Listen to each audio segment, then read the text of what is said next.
आज मी तुम्हाला माझ्या आईच्या हातची अगदी चमचमीत आणि चविष्ट अशी मूगडाळ पालकची भाजी कशी करायची ते दाखवणार आहे।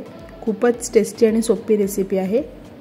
नमस्कार मित्रांनो, तुमचे स्वागत आहे delicious recipe Ankita with I या यूट्यूब चॅनलमध्ये।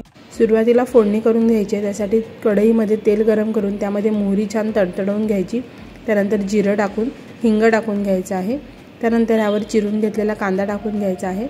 कांदा मध्यम आकाराचा छान असा कापून घेतला आहे। 2 मध्यम आकाराचे कांदे घेतलेत। त्यानंतर 7 ते 8 लसूण पाकळ्या आणि 1 इंच आलं हे चांगलं आपण वाटून घेतलं आहे आणि ह्याच्यात टाकलं आहे। पेस्ट नाही टाकले। या भाजीसाठी आलं लसूण वाटलेलं जे आहे ते थोडं जास्त टाकायचं, त्यामुळे ह्या भाजीला खूप छान अशी टेस्ट येते। कांदा जो आहे गुलाबी रंगावरती परतून झाला की त्यामध्ये आपण मसाले टाकून घेणार आहोत। त्यामध्ये चवीनुसार मीठ, ठेवणीतला लाल तिखट मसाला, त्याचबरोबर हळद पावडर। मसाला तुम्ही तुमच्या आवडीनुसार कमी जास्त करू शकता।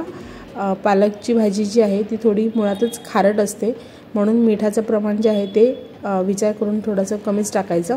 त्यानंतर मसाल्याला चांगली तेल सुटायला लागलं का त्यामध्ये पालक टाकून घ्यायचा आहे। पालक छान स्वच्छ करून धुवून कापून घेतला आहे।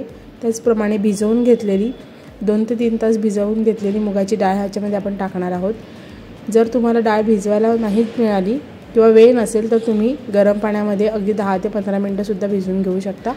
हे बघा, आता हे सर्व भाजी छान एकजीव करायची आहे आणि त्यावरती झाकण ठेवून भाजी वाफवून घ्यायची आहे। आपण आधी ह्यामध्ये पाणी वगैरे काही टाकलं नाही आहे, वाफेमध्येच भाजी चांगली अशी 5 मिनिटांसाठी वाफवून घेतली आहे। त्यानंतर त्यामध्ये आपण आवश्यकतेनुसार पाणी टाकून घेणार आहोत। पाणी ते शक्यतो गरम पाणी वापरा, त्यामुळे भाजीची जी टेस्ट आहे ती बदलणार नाही। पाण्याचे प्रमाण हे जे आहे ते तुमच्या आवडीनुसार तुम्ही कमी जास्त करू शकता। मी इथे भाजी बुडेल इतपत पाणी ठेवत आहे, कारण आपल्याला डाळ शिजवून घ्यायची आहे। पालक आहे तो पटकन शिजला जातो, परंतु डाळ शिजण्यासाठी थोडा वेळ लागतो, म्हणून डाळ आपल्याला शिजवून घ्यायची आहे। आता यावर आपण स्टीम ठेवायची आहे आणि वाफेमध्ये भाजी चांगली डाळ शिजेपर्यंत शिजवून घ्यायची आहे। डाळ शिजली की ही भाजी बनवून तयार होते।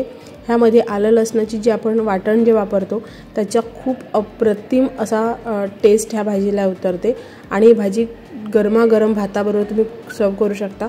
खूपच अप्रतिम अशी भाजी लागते। ही भाजी थोडी पातळ असते, ह्यासाठी आपल्याला वेगळी डाळ भाजी वेगळं करायची गरज नाही। या भाजीमध्ये मेन मसाला म्हणजे आलं लसूणच आहे। त्या आलं लसणाची टेस्ट एकदम अप्रतिम अशी या भाजीला येते, त्यामुळे कमी मसाल्यामध्ये आपली ही भाजी बनवून तयार होते। अगदी पारंपरिक अशी ही भाजीची रेसिपी आहे। घाई गडबडीच्या वेळी अगदी सोपी करण्यासारखी अशी रेसिपी आहे। गरमागरम भाताबरोबर आणि आंबट तिखट लोणच्याबरोबर भाजी सर्व करा आणि ह्याचा आस्वाद घ्या। तुम्हाला आजची रेसिपी कशी वाटली ती कमेंटद्वारे नक्की कळवा आणि रेसिपी आवडली तर लाईक, शेअर, सबस्क्राईब करायला विसरू नका। चला तर लवकरच भेटू अशा झटपट आणि सोप्या रेसिपींसह। तोपर्यंत बाय बाय।